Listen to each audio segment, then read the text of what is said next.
And even Bill Haley's song "Shake, Rattle, and Roll," which is considered mainly maybe the first huge rock and roll hit, had already been a rhythm and blues hit. So, Two Hearts, Two Kisses was the first, and then it became a million seller, and immediately we followed with Ain't That a Shame, another rhythm and blues song written and performed by Fats Domino. And that went to #1, correct, on the pop charts? Yep, it did.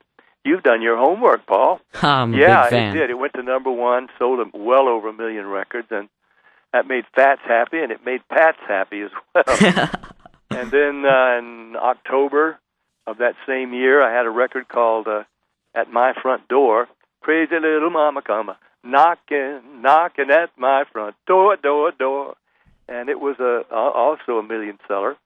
December of that same year, 55, had a record called Gee Whittaker's, which was not much of a song, but because it was following on the heels of 3 million sellers, it too sold 1 million. And then we turned the corner into 56, 2 months before Elvis's Heartbreak Hotel. I had a double-sided hit. Each side accounted for over 1 million sales. Oh, wow. I'll Be Home and Tutti Frutti. And I'll Be Home went to #1, just like Ain't That a Shame had. All of this in 11 months before the Presley explosion happened. And then you also went on to have many, many more hit records with sort of more smooth pop songs like Love Letters in the Sand and April Love and all sorts of... April Love, Friendly Persuasion, and yeah. But I kept on recording rock and roll. Even after those big hits you just mentioned, I had a huge #1 worldwide hit called Speedy Gonzales. And that record, such a goofy but catchy song, literally was #1 in virtually every country in the world that played American music. And that was I've heard from people from China, from Russia, from Cuba, from smaller mid-European countries where American music was banned, and yet somehow it would sneak in across the curtains, and the fans would get wind of it and hear it on shortwave radio or something, but it became hits everywhere. That's great. And so in 1957, you began hosting your own ABC television series, the Pat Boone Chevy Showroom. And so what was it like to host your own television show?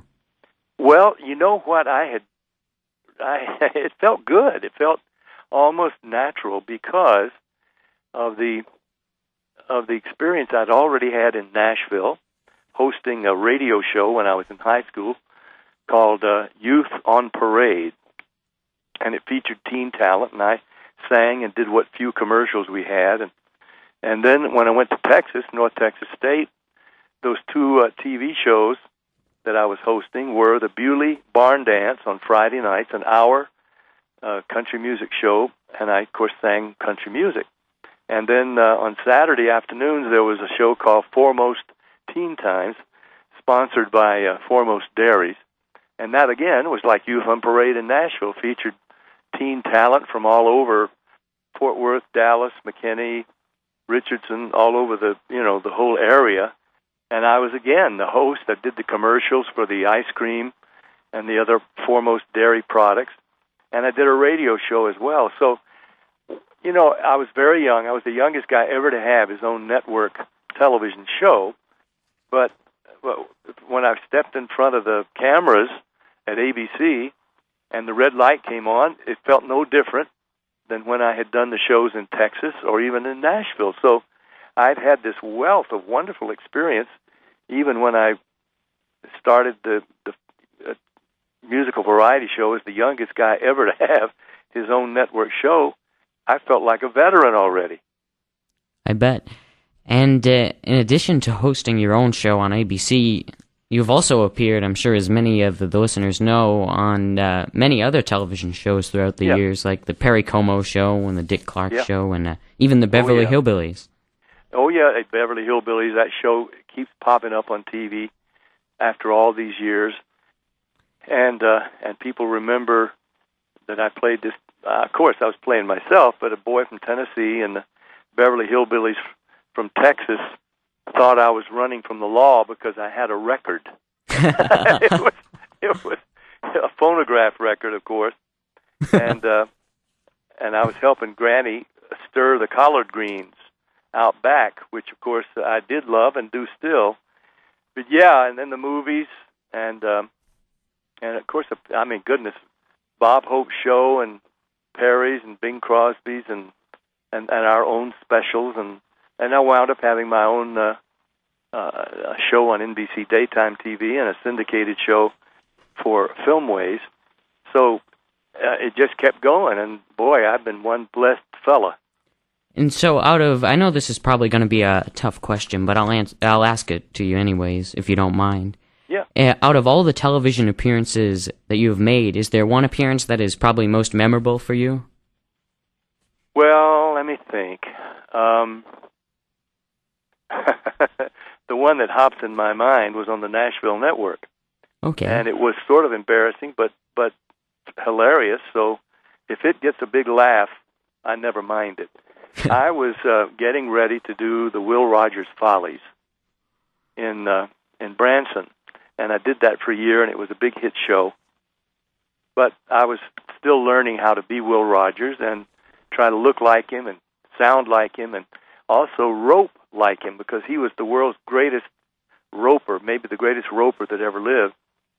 And if you're going to play Will Rogers on Broadway or in Branson, you have to be able to at least spin a rope and maybe step in and out of it and do a few little tricks.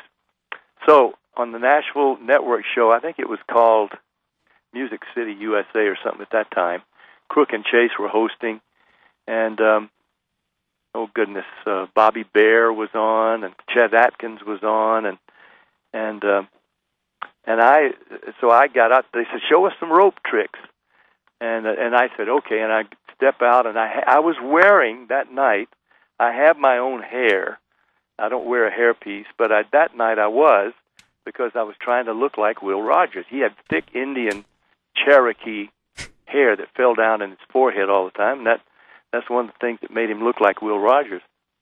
So I was wearing that hairpiece, and went out and started doing the rope, and I actually stepped into it and raised it up over my head, still spinning, and I made a mistake. I looked up, and I tilted my head back a little, and the rope grabbed the hairpiece off and threw it on the floor, quivering like it had just been hit by a car.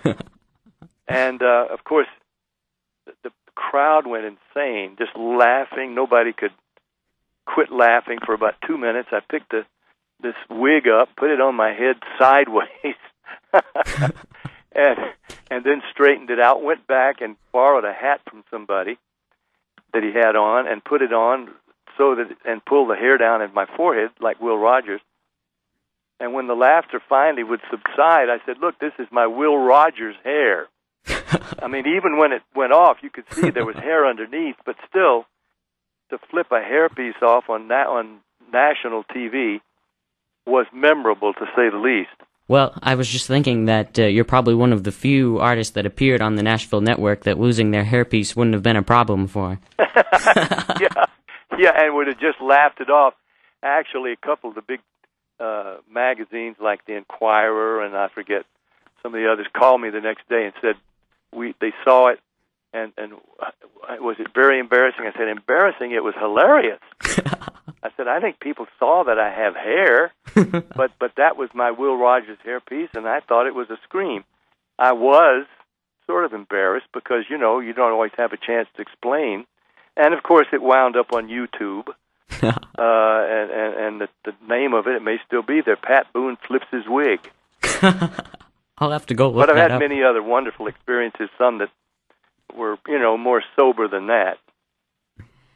And so, Pat, I was wondering, well, we all know that you've had many, many successful albums over the years, and I was wondering if we could please talk maybe about a few of them that you've recorded. Yeah. In 2006, you recorded an album that had been originally released, I believe it was in 1963, and it was called Pat Boone Sings Guess Who, with a question mark for those who haven't seen the album. And of course, it's pretty clear that it was a tribute to Elvis Presley when you read the definitely the song title. So, what prompted you to record a tribute to Elvis?